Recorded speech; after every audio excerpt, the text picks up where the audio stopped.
Hi, Craig Plants with Resident Realty. Thanks for coming to our vlog this week. If you want to see all of our videos, you can go to joinresidentrealty.com and see all of the videos that we post. As of our last vlog, we had 23,000 subscriptions that watch these on a weekly basis. Really, it's every 10 days on a 10-day basis. The last one that we did was discussing the Recolorado purchase offer on for Iris, and it was the most read that I have had since I've been doing these for the last couple of years. I'm going to go ahead and elaborate on that a little bit more because some things have happened. Recolorado has now decided they're going to pull out of the data sharing portion of the agreement between Recolorado, Iris, and PPAR. I wanted to bring up some dates. I want you to have a little bit of context here. So starting on December 9th, Recolorado made an offer, an unsolicited offer to purchase Iris. Iris needed a little bit more time to look it over. Keep in mind, Iris is owned by Fort Collins, Elbar, Loveland, Berthoud, Longmont, Board of Realtors, and Boulder. And then the Recolorado is owned by Denver Metro associations, a group of Denver Metro associations. So December 9th, they make an offer to purchase Iris unsolicited. On the 28th, Recolorado, they update their offer, just letting people know. They publicly send out a message letting them know, hey, we made an offer, we just haven't heard from them yet. On January 23rd, Recolorado puts out, we're awaiting a response from Iris. On January 30th, Iris responds that they're not going to accept the offer. They just want to go ahead and continue doing business, and they didn't want to entertain that unsolicited offer. So that was January 30th. On February 1st, the 2 days later, Recolorado withdraws from the CCM agreement within 30 days, the CCM data share agreement. Now what that is that's an agreement that allows people in Denver who use Recolorado to see listings in Iris from people who use Iris. Now keep in mind the locations that are very important here. Frederick, Firestone, Longmont, Erie, Meade, Broomfield, Boulder, Louisville, Superior, Lafayette. That band of towns right there and cities, those people predominantly use Iris, but they were able to then go ahead, not have to have two MLS monthly fees because of the data sharing agreement, and vice versa. Those folks that have Iris are able to see the Recolorado listing. So if you wanted to actually list a property in Littleton and you were in Boulder, or you were in Louisville or Longmont or Fort Collins, you can do that and it was still seen by those brokers down in Littleton. So that's been a great service and a great way that these MLSs have worked together. And 2 days after Recolorado's unsolicited offer was turned down by Iris, Recolorado backs out of that deal. They say within 30 days, we're not going to go ahead and continue to do the data sharing.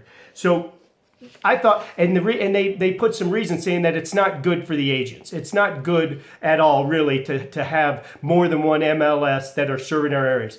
And you want to see something really important?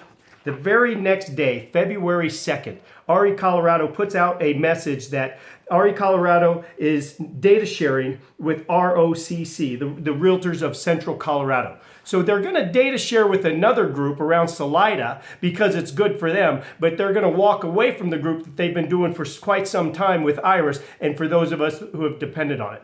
So what does this really mean? What it means is Recolorado is going to punish the brokers because Iris didn't accept their offer. We as brokers now are going to have to pay the price and have multiple MLS accounts pay double in many cases because because Recolorado is going to take their ball and go home. They were upset that their unsolicited offer wasn't taken. Now let me tell you, the fact that these are owned by boards and these people are fighting within themselves. 50% of the agents out there who have access and use these tools aren't board members, but yet we have to deal with them. Now at Resident Realty, as I've told you, there are many board members and there are a lot of agents that aren't board members. But now these companies, and specifically Recolorado, they want to control us. It's extremely hypocritical from a group that's owned and talks about how ethical they are and how they work with all, that's part of their code of ethics, that they work with others in the industry. They work with other real estate agents and other companies within the industry. It's written in their code of ethics, but yet they decided they no longer want to do that, and they're going to punish us, the brokers.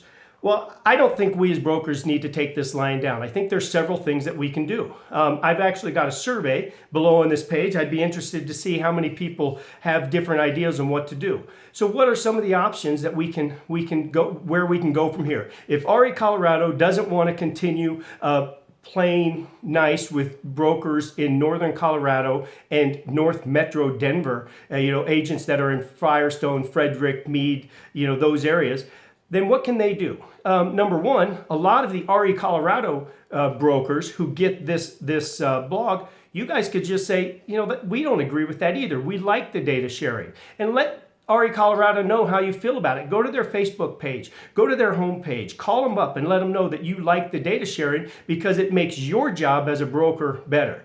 Another thing that you can do, you could actually leave RE Colorado and go to Iris. Iris has, did you know they have the same realist, the exact same property data that RE Colorado uses? It's provided by a separate company, and both of them use the same company for that. They provide cloud CMA without further charge. RE Colorado, if they provide that for no charge, great. But I know Iris does provide cloud CMA without further charge. RE Colorado no longer accepts waivers for managing brokers. If you have an agent and you're a managing broker in Denver and an agent wants to join your company from Fort Collins, RE Colorado will not allow a waiver anymore saying, hey, this person uses Iris. Iris will do that. Iris will allow those waivers in place for out-of-area agents. I think there's a lot of reasons that those RE Colorado brokers who want to continue the data share and want to be treated like brokers, they can just drop RE Colorado and join Iris straight away. And the other thing I wanted to bring up is a new MLS could come in here, one that's not controlled by the boards. A broker-owned, a broker-governed MLS could be brought into Colorado very easily. Let me tell you, Iris has their own platform, and they built it, they own it, they manage it. RE Colorado, PPAR, they buy theirs from First American, which is a company that provides the matrix system, which is provided throughout the country.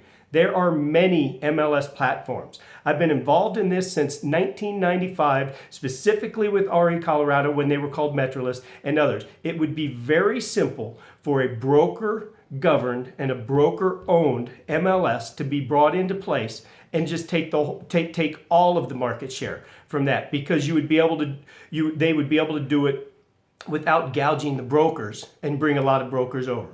I don't think that's the way to go here. I think the way to go here is for RE Colorado to say, you know what, we do work for brokers. We do work for these real estate agents throughout Colorado, and we just need to provide good service instead of attacking them like they've done with their data share agreement. Now, that's the way I feel about it. You can let me know how you feel about it by scrolling down and taking the survey. I'll be interested to see what you think. I won't let anybody know who voted anyway, but I bet there's a lot of information regarding these MLSs that you don't know about. But it's very, very important for us as brokers now. We have to take control of our industry. These folks are service providers, and it sounds to me like this is the tail wagging the dog, the way RE Colorado is now approaching us as brokers. Again, you can see all of my videos at joinresidentrealty.com. And I'd love to see all of your comments. It's amazing at how fast this is growing. Like I said, we have over 23,000 real estate agent subscribers in Colorado now who read this when I put them out every 10 days. So I look forward to talking to you again on the 18th.